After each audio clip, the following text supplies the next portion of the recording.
Good morning, friends. Chapter 4, From Island to Island. Anzacs are also moved from island to island of the archipelago simply in solitary skiffs. This is called special convoy. It is the most unconstrained mode of transport. It can hardly be distinguished from free travel. Only a few prisoners are delivered in this way.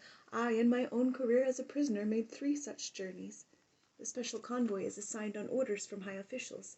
It should not be confused with the special requisition, which is also signed by someone high up. A special requisition prisoner usually travels on the general prisoner transports, though he, too, meets up with some amazing interludes on his trip, which are all the more extraordinary in consequence. For example, Hans Bernstein was traveling on a special requisition from the north to the lower Volga, to join an agricultural mission. He was exposed to all the overcrowded conditions and humiliations I have described, snarled at by dogs, surrounded by bayonets, threatened with one step out of line, and then suddenly he was unloaded at the small station in Zenzevatka, and met by one single calm, unarmed jailer. The jailer yawned. "All right, you'll spend the night at my house, and you can go out on the town as you like till morning. Tomorrow I'll take you to camp." And Hans did go out. Can you understand what is going on in the town? What going out on the town means to a person whose term is 10 years, who has already said good-bye to life countless times, who is in a Stolypin car that very morning and will be in camp the next day. And he immediately went out to watch the chickens scratching around in the station-master's garden, and the peasant women getting ready to leave the station with their unsold butter and melons.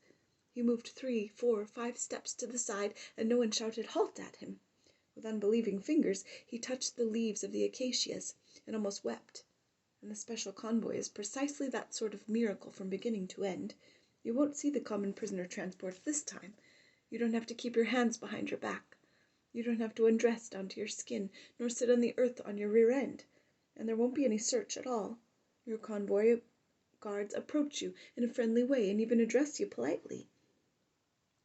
They warn you, as a general precaution, that in case of any attempt to escape, we do, as usual, shoot. Our pistols are loaded, and we have them in our pockets. However, let's go simply. Act natural. Don't let everyone see that you're a prisoner. And I urge you to note how here, too, as always, the interest of the individual and the interest of the state coincide completely. My camp life was totally transformed the day I went out to line up forlornly in the carpenter's brigade. My fingers cramped. They had gotten stiff holding on to tools and wouldn't straighten out. And the work assignment supervisor took me aside, and with unexpected respect he said to me, Do you know that on orders of the Minister of Internal Affairs—" I was stupefied. The lineup dispersed, and the trustees in the camp compound surrounded me. Some of them said, "They're going to hang a new stretch on you," and others said, "to be released." But everyone agreed on one thing, that there was no escaping Minister of Internal Affairs Kruglov. And I, too, swayed between a new term and being released. I had quite forgotten that half a year before some character had come to our camp and distributed Gulag registration cards. After the war they had begun this registration in all the nearby camps, but it seems unlikely that it was ever completed.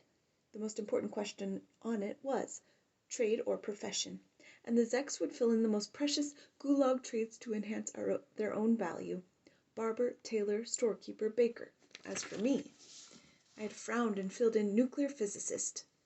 I had never been a nuclear physicist in my life, but what I knew of the field I had heard in the university before the war, just a little bit, the names of the atomic particles and their parameters. But I had decided to write down nuclear physicist. This was in 1946. The atom bomb was desperately needed, but I didn't assign any importance to that Gulag registration card, and in fact forgot about it. There was a vague, unverified legend, unconfirmed by anybody, that you might nevertheless hear in camp that somewhere in this archipelago were tiny paradise islands. No one had seen them, no one had been there. Whoever had kept silent about them and never let on. On those islands, they said, flowed rivers of milk and honey, and eggs and sour cream were the least of what they fed you. Things were neat and clean, they said, and it was always warm, and the only work was mental work. And all of it a super secret.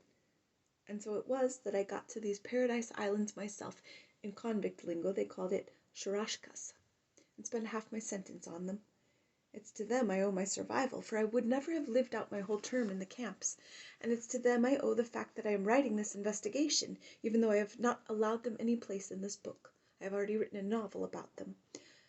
And it was from one to another of those islands, from the first to the second, and from the second to the third, that I was transported on a special convoy basis, 2 jailers and I.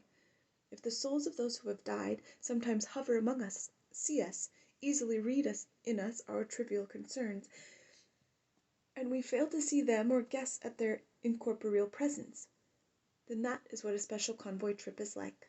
You are submerged in the mass of freedom, and you push and shove with the others in the station waiting room. You absent-mindedly examine announcements posted there, even though they can hardly have any relevance for you. You sit on the ancient passenger benches, and you hear strange and insignificant conversations about some husband who beats up his wife, or has left her, and some mother-in-law who for some reason does not get along with her daughter-in-law. How neighbors in communal apartments make personal use of the electrical outlets in the corridor and don't wipe their feet, and how someone is in someone else's way at the office, and how someone who has been offered a good job but can't make up his mind to move, or how he can move bag and baggage. Is that so easy? You listen to all of this, and the goose pimples of rejection run up and down your spine. To you, the true measure of things in the universe is so clear, the measure of all weaknesses and all passions. And these sinners aren't fated to perceive it. The only one there who is alive, truly alive, is incorporeal to you, is incorporeal you, and all these others are simply mistaken in thinking themselves alive. And an unbridgeable chasm divides you. You cannot cry out to them, nor weep over them, nor shake them by the shoulder. After all, you are a disembodied spirit. You are a ghost, and they are material bodies. And how can you bring it home to them? By an inspiration, by a vision, a dream, brothers, people. Why has life been given you? In the deep, deaf stillness of midnight, the doors of the death cells are being swung open, and great-souled people are being dragged out to be shot. On all the railroads of the country, this very minute, right now, people who have just been fed salt herring are licking their dry lips with bitter tongues. They dream of the happiness of stretching out one's legs, and of the relief one feels after going to the toilet. In Oritucan, the earth thaws only in summer, and only in the depth of 3 feet. And only then can they bury the bones of those who died during the winter. And you have the right to arrange your own life under the blue sky and the hot sun, to get a drink of water, to stretch, to travel wherever you like without a convoy. So what's this about unwiped feet? And what's this about a mother-in-law? And what about the main thing in life, all its riddles? If you want, I'll spell it out for you right now. Do not pursue what is illusory, property and position. All that is gained at the expense of your nerves, decade after decade, and is confiscated in one fell night. Live with a steady superiority over life. Don't be afraid of misfortune, and do not yearn after happiness. It is, after all the same. The bitter doesn't last forever, and the sweet never fills the cup to overflowing. It is enough if you don't freeze in the cold, and if thirst and hunger don't claw at your insides. If your back isn't broken, if your feet can walk, if both arms can bend, if both eyes see, and if both ears hear, then whom should you envy, and why? Our envy of others devours us most of all. Rub your eyes and purify your heart, and prize above all else in the world those who love you and who wish you well. Do not hurt them or scold them, and never part from any of them in anger. After all, you simply do not know. It might be your last act before your arrest, and that will be how you are imprinted in their memory. But the convoy guards stroke the black handles of the pistols in their pockets, and we sit there, 3 in a row, sober fellows, quiet friends. I wipe my brow, I shut my eyes, and then I open them. And once again I see this dream, a crowd of people unaccompanied by guards. I remember clearly that I spent last night in a cell, and will be in a cell again tomorrow. But here comes some kind of conductor to punch my ticket. Your ticket. My friend there has it. The cars are full. Well, full in free people's terms. No one is lying under the benches, and no one is sitting on the floor in the aisles. I was told to behave naturally, and I have been behaving very naturally indeed. I noticed a seat beside a window in the next compartment and got up and took it. And there were no empty seats for my guards in that compartment. They sat where they were and kept their loving eyes on me from there. In Parabori, the seat across the table from me was vacated, but before my guard could get to it and sit down, a moon-faced fellow in a sheepskin coat and a fur cap, with a plain but strong wooden suitcase sat down there. I recognized his suitcase. It was camp work made in the Archipelago. Whew, he puffs. There was very little light, but I could see he was red in the face, and that he had had a hassle to get on the train. And he got out a bottle. How about a beer, comrade? I knew that my guards were close to a nervous breakdown in the next compartment. I was not allowed anything alcoholic, but still, I was supposed to conduct myself as naturally as possible, and so I said carelessly, "All right, why not? Beer! It's a whole poem. For 3 years I hadn't had even one swallow. And tomorrow in my cell I would brag, 'I got beer!' The fellow poured it, and I drank it down with a shiver of pleasure. It was already dark. There was no electricity in the car. This was post-war dislocation. One tiny candle end was burning in an ancient lantern at the door, one for 4 compartments, 2 in front and 2 behind. I talked amiably with the fellow, even though we could hardly see each other. No matter how far forward my guard leaned, he couldn't hear a thing because of the clickety-clack of the wheels. In my pocket I had a postcard addressed to my home. I was about to explain who I was to a simple friend across the table and ask him to drop the card in a mailbox. Judging by his suitcase, he had been in stir himself. But he beat me to it. I just barely managed to get some leave. They haven't given me any time off in 2 years. It's a dog's branch of the service. What kind? Don't you know? I'm an MVD man, and Osmodeus, blue shoulder boards. Haven't you ever seen them? Hell, why hadn't I guessed right off? Parabori was the center of Gulag, and he had gotten his suitcase out of the Zex. They had made it for him free. How all this had permeated our life. 2 MVD men, 2 Asmodi weren't enough in 2 compartments. There had to be a third, and perhaps there was also a 4th concealed somewhere. And maybe they were in every compartment, and maybe someone else there was traveling by special convoy like me. My fellow kept on whining and complaining of his fate, and at that point I decided to enter a somewhat mystifying demurrer. "And what about the ones you're guarding, the ones who got 10 years for nothing? Is it any easier for them?" He immediately subsided and remained silent until morning.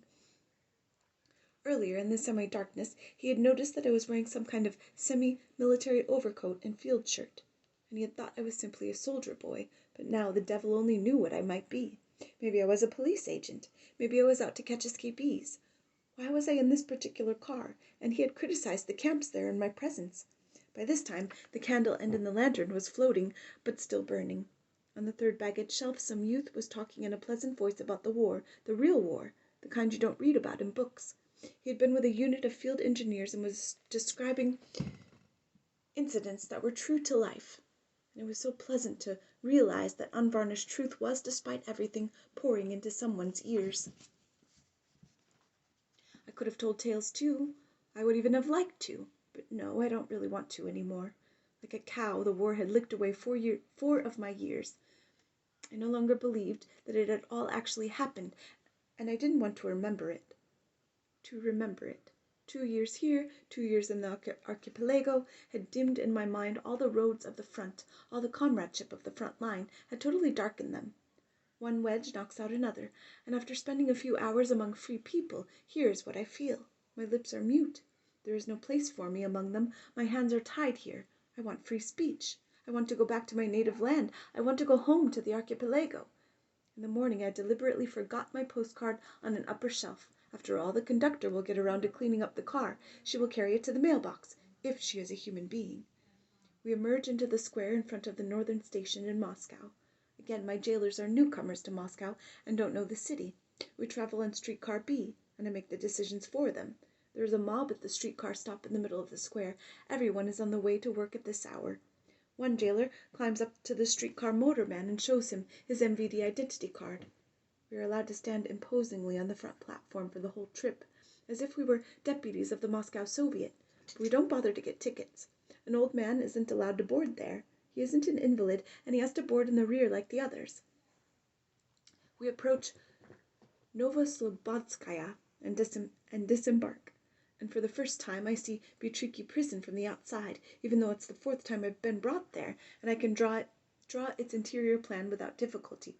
Oof! What a grim, high wall stretches for 2 blocks there.